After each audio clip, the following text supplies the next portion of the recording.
Pada kesempatan kali ini, tema yang akan saya berikan bidang belajar dengan judul bagaimana sih cara belajar yang efektif dan efisien dalam masa pandemi.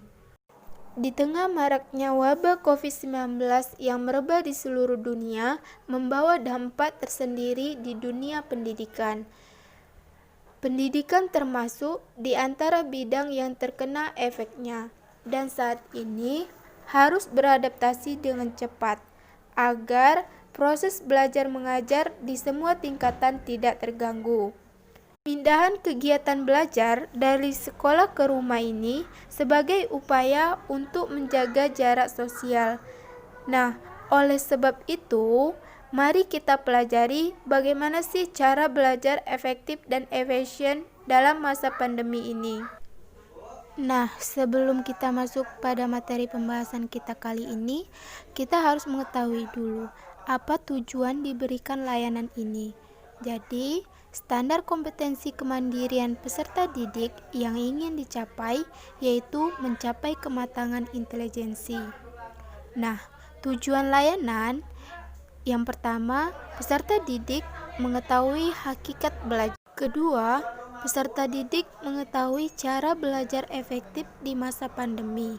Ketiga, peserta didik dapat mengetahui tips-tips agar belajar di rumah tidak membosankan. Baiklah, sekarang mari kita masuk pada materi pembahasan pada pertemuan kita kali ini. Yang pertama yang akan kita bahas yaitu mengenai pengertian belajar yang efektif dan efisien. Jadi, apa sih belajar yang efektif dan efisien itu? Belajar efektif dan efisien adalah sebuah proses belajar yang menyenangkan, terjadwal dengan baik, tidak menghabiskan banyak waktu, tetapi bisa mendapatkan hasil yang maksimal demi mencapai keberhasilan dalam sebuah proses belajar. Nah, dalam proses belajar ada hal yang harus kita ketahui, bahwa dalam belajar otak kita juga dipengaruhi oleh kondisi fisik kita. Nah, kalau misalkan kondisi fisik kita capek, otak kita tidak dapat bekerja dengan maksimal. Kalau otak kita tidak bekerja dengan maksimal, informasi yang kita terima tidak dapat disimpan dengan baik oleh ingatan kita. Akibatnya, informasi yang pernah kita terima tidak dapat kita pergunakan lagi saat kita membutuhkannya. Dalam proses kegiatan belajar, kita perlu membuat rencana jadwal belajar yang efektif. Yang pertama, beri waktu yang cukup untuk tidur, makan, dan kegiatan hiburan. Kedua, prioritaskan tugas-tugas. Ketiga, luangkan waktu untuk diskusi atau mengulang bahan sebelum kelas. 4. Atur waktu untuk mengulang langsung bahan pelajaran setelah kelas. Dan ingatlah bahwa kemungkinan terbesar untuk lupa terjadi dalam waktu 24 jam tanpa review. Materi selanjutnya yaitu cara belajar efektif di masa pandemi ini. Yang pertama, mengenai motivasi belajar. Nah, buat perjanjian dengan diri sendiri dan yakinkan aku pasti bisa melakukan aktivitas favoritku. Jadikan belajar sebagai aktivitas favoritmu. Tulis dan pajang motivasi favorit kamu di dekat meja belajar. Nah, berikutnya atur waktu belajarmu. Buat daftar tugas yang harus dikerjakan. Kerjakan tugas selama 25 menit.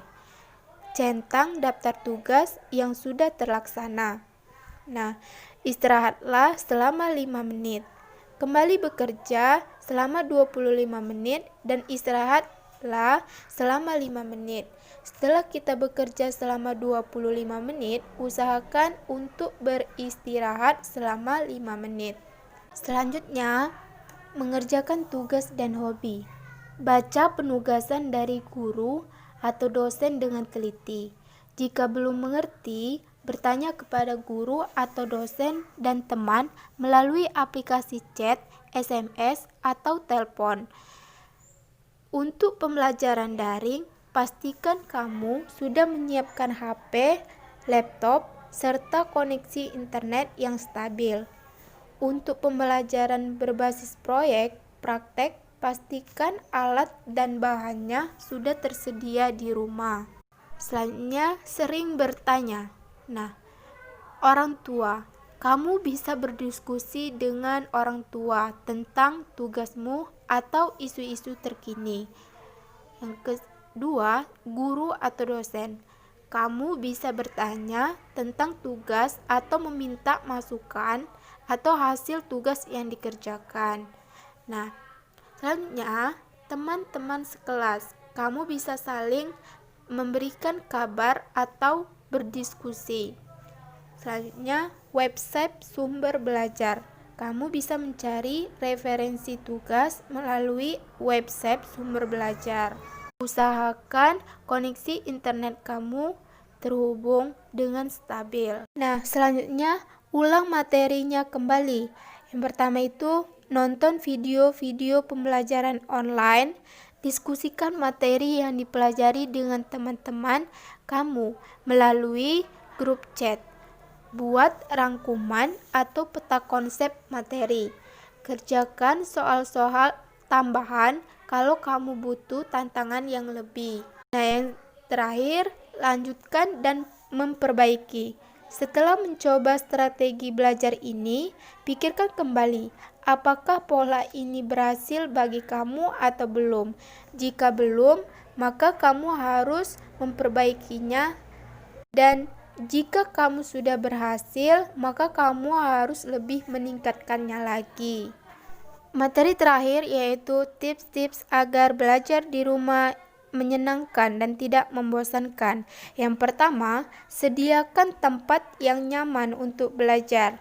Kedua, sediakan alat-alat yang digunakan untuk belajar. Sebelum belajar, kamu harus mempersiapkan terlebih dahulu peralatan untuk belajar. Yang ketiga, pastikan koneksi internet kalian lancar dan stabil. Yang keempat, jangan lupa sediakan cemilan. Kelima, jauhkan benda yang membuat kalian kurang fokus. Keenam, pastikan ruangan kalian punya pencahayaan yang maksimal. Karena jika tidak, pencahayaan ini bisa merusak kesehatan mata kalian saat sedang belajar. Semoga informasi yang saya sampaikan ini tadi berguna dan bermanfaat bagi kita semua. Sampai ketemu lagi di layanan informasi bimbingan dan konseling berikutnya. Saya akhiri. Wassalamualaikum warahmatullahi wabarakatuh.